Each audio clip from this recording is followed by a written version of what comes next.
Hi everyone, welcome to the Autism Science Foundation Weekly Science Roundup. I'm Alicia Halliday, the new Chief Science Officer. Thanks for joining me for my second podcast in my second week at ASF. I hope that as I do more of these, you all will feel free to reach out to me personally if you have any thoughts or questions about these studies.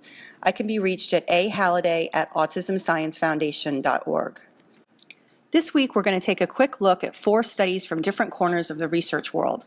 Let's go ahead and get started with the first one, looking at illness in pregnancy and autism risk.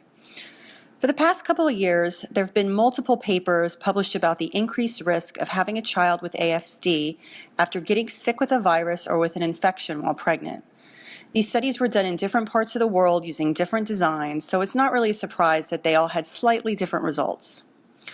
While slightly different in the exact findings, all of them pointed to a significant risk of having a child with autism following hospitalization due to some sort of illness during pregnancy. This can include, say, a bacterial infection like a UTI or a respiratory infection like the flu. This latest study, published out of Drexel University, used a large database in Sweden that has all the hospitalization records as well as information about ASD diagnosis and IQ.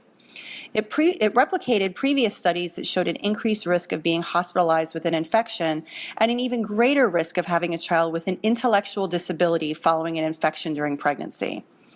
This has been the only study so far to show this increased risk in a subtype of ASD, meaning those with intellectual disability, and in my opinion, it was about time. It's important to note that the risk was not 100%.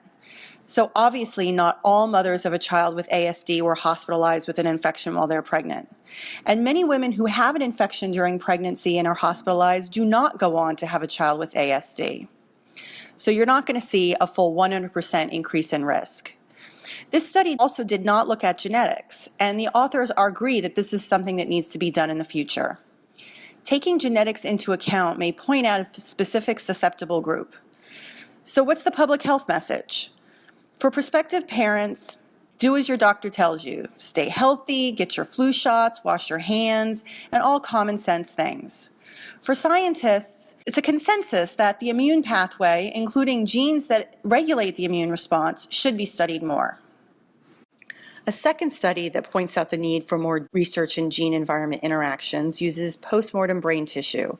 This is an incredibly precious resource and really the only way to directly assess what goes on in brains of individuals with ASD. In a study conducted at the Medical College of Georgia, research found a reduction in estrogen receptors in the frontal cortex of brains of boys with autism. The researchers suggest that this may be one of the reasons for the sex difference, 4 boys to every 1 girl. But these findings also point to potential gene-environment interactions in the disorder. One problem with the study is that there were only 13 samples in each group, just 13. That's hardly enough to draw any conclusions, but it's the reality of what's available for scientific study. It's important that everyone know that there's a program set up to facilitate brain tissue donation in families affected by autism. Co-sponsored by ASF, Autism Speaks, and the Simons Foundation and the UC Davis Mind Institute, the It Takes Brains campaign is aimed at increasing the amount of tissue for this type of research. Go to takesbrains.org or to the ASF website to learn more. Switching gears a bit, last week I talked about how early signs and symptoms of ASD can be used to develop intervention techniques. In a study published this week, Canadian infant SIBS researchers examined very early symptoms in infants at risk for ASD.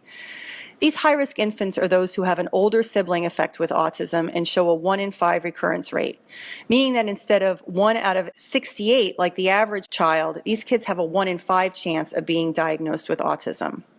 Because researchers were able to follow them over time, they assessed these infant SIBs carefully as they grew up. The study was focused on smiling and affect.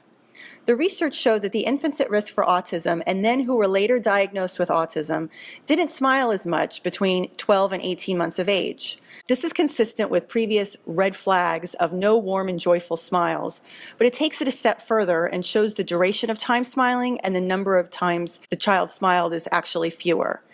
Researchers are going to use this information to help improve the early signs and symptoms of autism and develop more targeted interventions for the early stages of autism. This last study, published by a group of researchers from Philadelphia, Los Angeles, and Rochester, addresses an issue that's on the mind of every parent of a child with autism: What can I expect when my child with ASD enters school? The researchers interviewed parents, teachers, and administrators in schools and asked them what their greatest challenges were. This was in the hopes of identifying ways to address those problems. Across all 3 cities and across the different groups, some common themes emerged. First, there's this underlying tension between all the groups of parents, teachers, and administrators. You probably guessed that the parents were frustrated with the school system and some of the systems in place, but you may be surprised to learn that teachers also expressed frustration with the administrators and the system in general. Of course, this is a pretty oversimplistic description of a complicated situation, but you probably get the idea. At the same time, the 3 groups were in agreement on some fronts. Everyone believed that more training was needed, yet it wasn't happening. Teachers thought it was needed for themselves and really more for their teachers' aides. Even the administrators wanted to get in on the training action and implement professional development programs. Another thing they all agreed upon was the need for there to be a cultural shift to support the idea of inclusion rather exclusion. They heightened the need for administrative support to make this happen and for training that educates and promotes inclusion. This kind of training should be made widely available for all levels of educators and administrators. Finally, a note about some upcoming autism activities. Next Tuesday, the 23rd, is the Interagency Autism Committee Workshop on Under-Recognized and Co-Occurring Conditions in ASD.